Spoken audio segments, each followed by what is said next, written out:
Assalamualaikum warahmatullahi wabarakatuh. Kembali lagi di Dari Sudut Mata Channel. Dan dalam video ini saya mengucapkan terima kasih ya karena telah nonton video ini sampai di detik ini. Dan mudah-mudahan juga video ini bermanfaat untuk jenengan dan saya. Selanjutnya jangan lupa juga kita doakan guru-guru kita, orang tua kita, para ulama kita, dan jangan lupa juga doakan diri kita agar lebih baik ke depannya.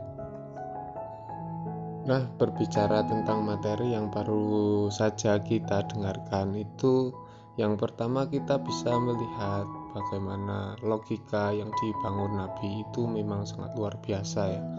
Kalau dalam pandangan umum hari ini mungkin poligami itu sesuatu hal yang sangat tidak bagus ya, apalagi dari sudut pandang perempuan. Kan hari ini juga banyak sekali media-media yang seakan-akan menggembosi dengan yang namanya poligami, bahwa poligami itu jelek.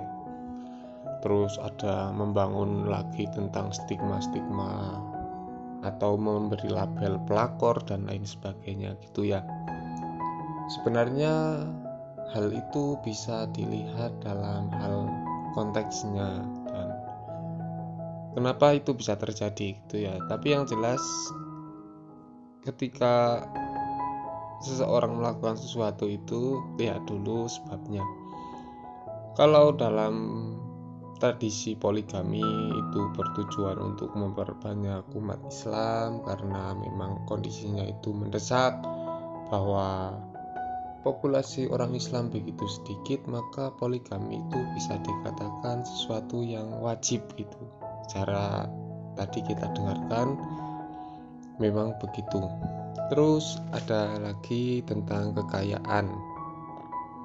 Kewajiban seorang muslim untuk kaya yaitu agar semua orang juga nyaman beribadah ketika harus meninggalkan pekerjaannya. Karena apabila kita bekerja pada orang non-muslim, ya tahu sendirilah, kita juga dituntut untuk membantu mereka dalam menjalankan kehidupan sehari-hari, kehidupan beribadah mereka, membantu dalam menjalankan seharian mereka yang tentunya juga banyak yang tidak halal gitu ya. Ya misalnya kita disuruh membeli daging babi, terus mencuci daging babi, terus memasak daging babi. Selain itu terus nanti kita disuruh mengantarkan anaknya untuk sekolah di sekolahan Kristen dan misalkan gitu ya, dan lain sebagainya. Pokoknya itu juga suatu hal yang berbahaya kalau dalam kondisi ini orang Islam tidak kaya. Oke, dan selanjutnya ada juga pembahasan yang cukup menarik, yaitu tentang kesaktian seseorang yang melakukan tirakat ya. Dalam hal ini Allah tidak memandang itu memandang bahwa orang itu muslim atau tidak, tapi dilihat dari tirakatnya seseorang, apakah dia mau tirakat atau tidak. Bahwa siapa saja yang mau tirakat maka dia akan sakti gitu. Itulah janji Allah. Dan bisa dilihat dalam sejarah juga banyak memang kalau kesaktian-kesaktian yang didapatkan oleh orang yang tidak muslim, dan orang yang muslim itu tidak begitu sakti ya karena tidak mau bertirakat. Nah, tirakat ini juga merupakan tradisi yang sebenarnya orang di Indonesia itu sudah sangat dekat, memang favoritnya memang sudah makanan sehari-hari. Kalau kita dengar cerita-cerita dulu, memang orang-orangnya itu suka dengan yang namanya tirakat, atau lebih tepatnya membangun diri, membangun kualitas diri tanpa menggantungkan sesuatu di luar diri kita. Kita hanya menempa, melatih diri kita, membentur-benturkan supaya kita juga terbentuk di kemudian hari gitu. Seperti kalau saat ini ya puasa ya, menikmati puasa dari pagi itu kita sudah bekerja berkeringat sangat lelah, sangat haus, sangat lapar, lemas gitu, terus siangnya juga masih diteruskan sampai sore.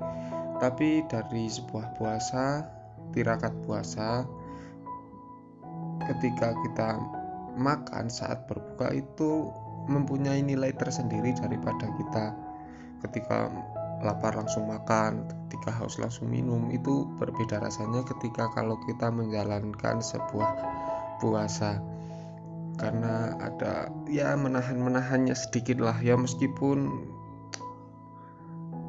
hanya dari waktu subuh itu sampai maghrib itu, dan itu pun Allah juga memberikan kita banyak pahala, kan begitu baiknya Allah sebenarnya. Terus berbicara tentang dukun juga, tadi sempat singgung dukun. Kalau dukun itu ya dalam sejarah memang mempunyai peranan penting dalam tradisi Islam, karena kenabian Nabi Muhammad juga dikabarkan oleh seorang dukun ya, Rahib Buhairah, bukan oleh pamannya sendiri yaitu Abu Thalib, tapi disampaikan oleh seorang pendeta rahib ya, dukun juga waktu itu. Juga kisah ada kesaktian dukun di zaman Fir'aun yaitu Bal'am, yang mampu mempasutkan itu menyumpai Nabi Musa agar bingung selama beberapa tahun, dan itu berhasil karena ya itu janji Allah, siapa yang bertirakat maka dia akan mendapatkan kesaktian itu. Nah, saya kira cukup sekian dulu apa yang